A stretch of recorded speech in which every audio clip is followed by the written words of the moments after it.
कक्षा 11वीं की स्टूडेंट फाइनली आपका विषय भौतिक शास्त्र का त्रैमासिक परीक्षा 2025-26 के पेपर लेके आ चुके हैं। आप लोग बहुत सारे यहाँ पर कमेंट कर रहे थे भौतिक शास्त्र के पेपर लाओ, तो इस वीडियो में हम आपको भौतिक शास्त्र के संपूर्ण उत्तर सहित पेपर कंप्लीट करेंगे। तो वीडियो को लाइक कर लीजिए और चैनल को सब्सक्राइब कर लीजिए। पूरा अंक आपका 70 अंक रहेगा, समय आपका 3 घंटे रहने वाला है।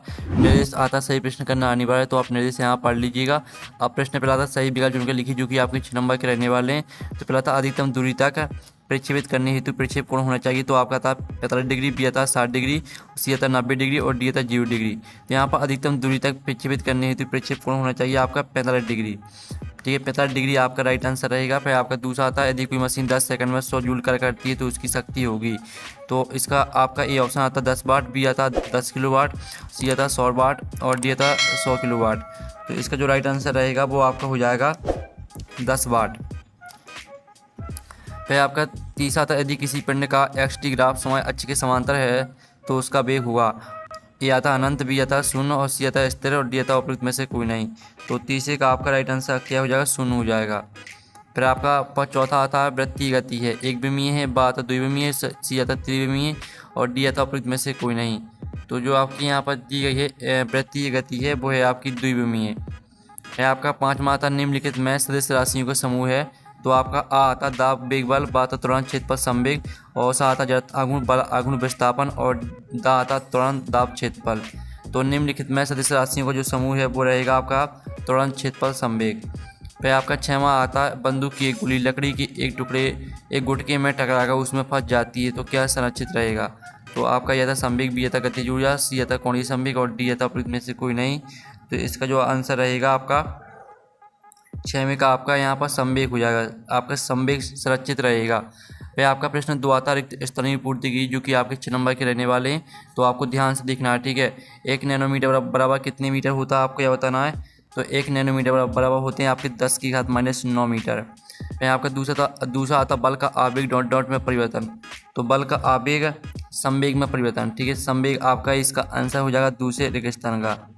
फिर तीसरा आता नियत वेग से गतिशील वस्तु का, ठीक है, त्वरण शून्य होता है। फिर आपका चौथा आता है ऊर्ध्वाधर ऊपर की ओर फेंकी गई वस्तु द्वारा क्षेत्र में चली गई दूरी, ठीक है, क्या होगी आपकी शून्य होगी। और जो आपके यहाँ पर दिया गया है 5वां घर्षण द्वारा किया गया कर आपका ऋणात्मक होता है। ठीक है, इसका आंसर आपका क्या रहेगा, ऋणात्मक। और जो आपका 6वां आता है यदि किसी निकाय पर कोई बल ना लगाया जाए तो उसका रेखीय संवेग आपका नियत रहता है। ठीक है, इसका आंसर आपका रहेगा रेखीय संवेग। तो इस तरह से आपके कितना कंप्लीट हो जाते हैं। आप प्रश्न 3 आता 70 का चयन करके लिखी जो कि आपके 6 नंबर के रहने वाले हैं। तो फिर आता किसी पिंड को एक समान वेग से गतिशील बना रखने के लिए बल आवश्यक है, तो आपका ये 70 रहेगा। फिर दूसरा आपका आता है शक्ति बल के विरुद्ध किया गया कर स्थितिज ऊर्जा में कोई परिवर्तन नहीं करता, तो आपका दूसरा रहने वाला है 70। फिर आपका तीसरा आता है गुरुत्वीय क्षेत्र एक सदस्य राशि है, तो ये आपका 70 हो जाएगा। तो चलिए आपका यहाँ पर चौथा देख लेते हैं। तो चौथा आता ऋणात्मक त्वरण को मंदन भी कहते हैं, तो चौथा आपका रहने वाला क्या, चौथा आपका यहाँ पर 70 हो जाएगा। जो आपका 5वां आता है स्थिति समय ग्राफ का ढाल वेग प्रदर्शित करता है, तो आपका यह भी 70 हो जाएगा। जो आपका यहाँ पर आता प्रक्षेप का परवलयाकार होता है, तो आपका यह भी 70 रहेगा। इस तरह से आपके 70 हो जाते हैं। आप प्रश्न 4 आता सही जोड़ी बनाकर लिखी जो कि 5 नंबर की रहेंगी। स्तंभ आववा में आपकी सही जोड़ी दी गई है। पहले आती रेखीय संवेग, तो इसको आपको द्रव्यमान गुणे वेग से मैच कर देना है। दूसरी आती व्यवहार राशि, तो इसको आपको विकृति से मैच कर देना है। और तीसरी आती आपेक्षिक घनत्व, तो आपको इसको आपेक्षिक घनत्व को आपको किससे मैच करना है, m0 l0 t0 से मैच कर देना है, ये आपकी तीसरी। चौथी आती है पार्श्विक, तो पार्श्विक को आपको 3.08 × 10⁻16 मीटर से मैच कर देना है। 5वीं आती है आवृत्ति की विमा, तो आवृत्ति की विमा को आपको मैच कर देना है m0 l0 t1 से, ये आपकी 5वीं। फिर आपका प्रश्न 5 आता है एक वाक्य एक शब्द में उत्तर दी जो कि आपकी 5 नंबर के रहेंगे। तो पहला था कोई गाड़ी 90 किलोमीटर प्रति आवर की चाल से चल रही है, तो 1 सेकंड में कितनी मीटर चलेगी। तो इसका जो आंसर रहेगा वो आपका हो जाएगा 25 मीटर प्रति सेकंड। फिर आपका था टेबल पर रखी 1 किलोग्राम की पुस्तक पर नेट बल कितना होगा, तो जो आपका नेट बल रहेगा वो आपका 0 होगा। ठीक है, टेबल पर रखी 1 किलोग्राम की पुस्तक पर नेट बल का मान 0 रहेगा। फिर आपका तीसरा आता वेग समय ग्राफ का ढाल किसके बराबर होता है, तो वेग समय ग्राफ का जो ढाल होता है वो आपका त्वरण के बराबर होता है। फिर आपका चौथा तक किसी त्वरित रेलगाड़ी के फर्श पर रखे बक्से को रेलगाड़ी के वेग से गति करने हेतु त्वरण, ठीक है, त्वरण कौन प्रदान करता है? तो आपका चौथी का आंसर रहने वाला घर्षण बल। ठीक है, आपका इसका आंसर हो जाएगा घर्षण बल। और जो आपका यहाँ पर आता है पांचवा, दो सदिशों ए व बी के दो थीटा कोण हो तो इनके परिणामी सदिश का परिमाण कितना होगा? तो इसका आंसर आपका रहने वाला है, ठीक है, आप यहाँ पर देख लीजिए, under root A square plus B square plus 2ab cos theta. ठीक है, इस तरह से आपका यहाँ पर हो जाएगा ठीक है, परिणामी सदिश का परिमाण।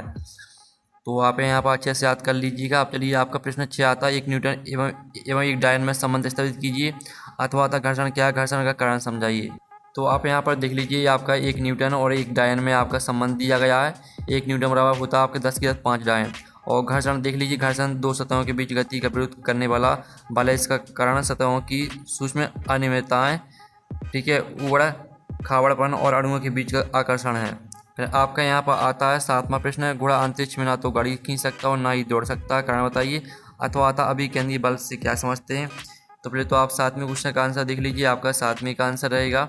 और साथ ही अभिकेंद्री बल से क्या समझते हैं?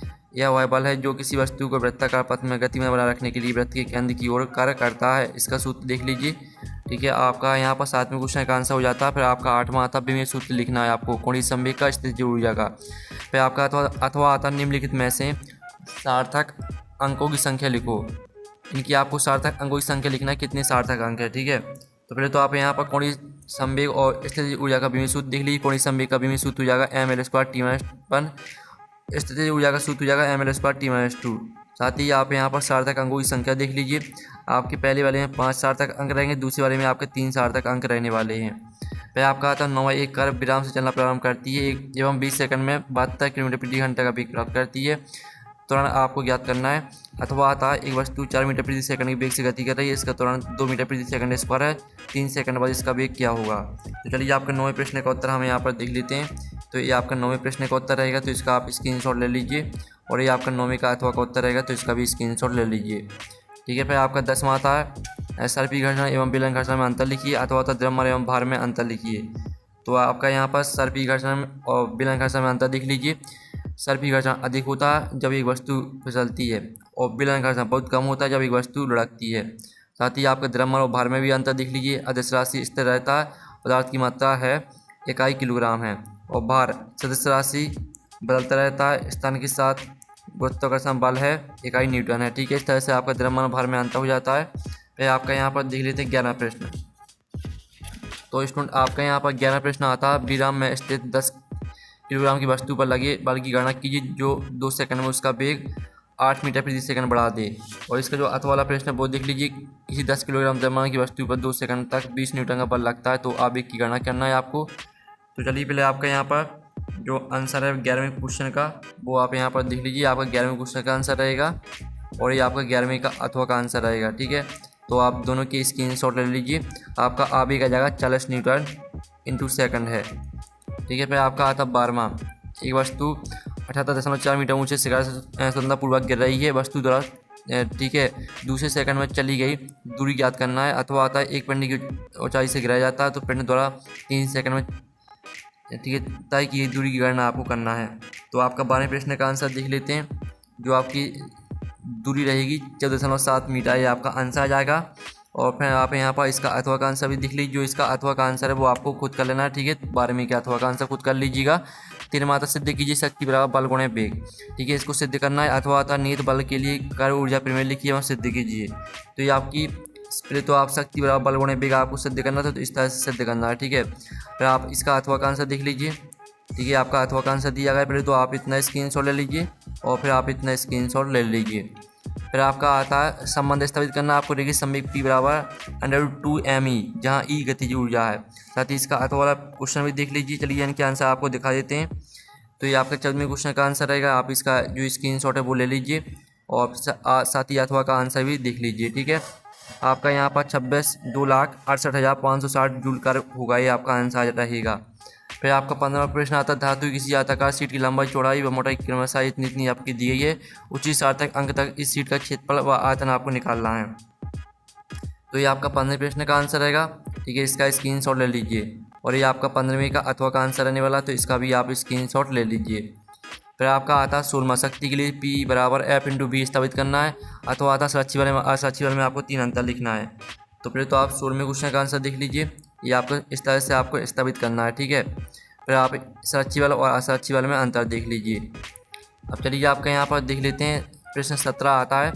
तो आपको अधिकतम ऊंचाई उड्डयन कला और क्षैतिज प्रयास के लिए सूत्र स्थापित करना है। ठीक है, और इसका 17वें के अथवा वाला प्रश्न भी देख लीजिए। तो चलिए आपका 17वें क्वेश्चन का आंसर देख लेते हैं पहले। तो ये आपका अधिकतम ऊंचाई उड्डयन कला और क्षैतिज प्रयास के लिए सूत्र दिया गया है, और जो इसका अथवा का आंसर है तो वो आपको यहाँ पर हम ठीक है, ये आपका अथवा का आंसर भी देख लीजिए।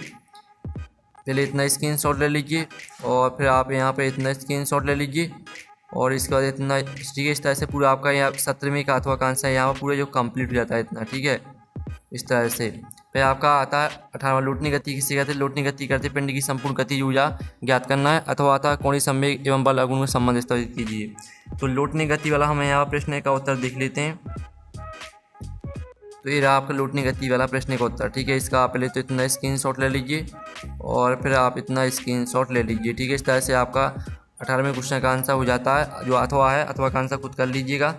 फिर जो आपको इसमें क्वेश्चन आता है, एक समांतरित गति ग्राफ खींचकर गति की समीकरण आपको प्राप्त करना है। तो चलिए आपका यहाँ पर गति की समीकरण आपको किस तरह से प्राप्त करना है वो देख लेते हैं। पहले आपको 2 इस तरह से ग्राफ खींचना है। ठीक है, इतने और फिर तीसरा ग्राफ देख लीजिए, और फिर आपको यहाँ पर ठीक है इतना स्क्रीनशॉट ले लीजिए आपका पहला समीकरण। ठीक है, फिर आपका दूसरा समीकरण रहेगा, और फिर आपका ये तीसरा समीकरण आ जाएगा। ठीक है, इस तरह से आपका आंसर यहाँ पर कंप्लीट हो जाता है। चलिए जो 19वें का अथवा तो उसका आंसर खुद कर लीजिएगा। अब 20वां जो क्वेश्चन है, तो 20वें क्वेश्चन का आंसर भी आपको खुद कर लेना है। ठीक है, इस तरह से जो आपका भौतिक शास्त्र का पेपर वो कंप्लीट हो जाता है। इसका PDF डाउनलोड करना चाहते हैं तो लिंक वीडियो के डिस्क्रिप्शन दी गई, तो आप वहाँ से पेपर का PDF डाउनलोड कर सकते हैं। तो हम नेक्स्ट वीडियो में मिलते हैं। Thanks for watching.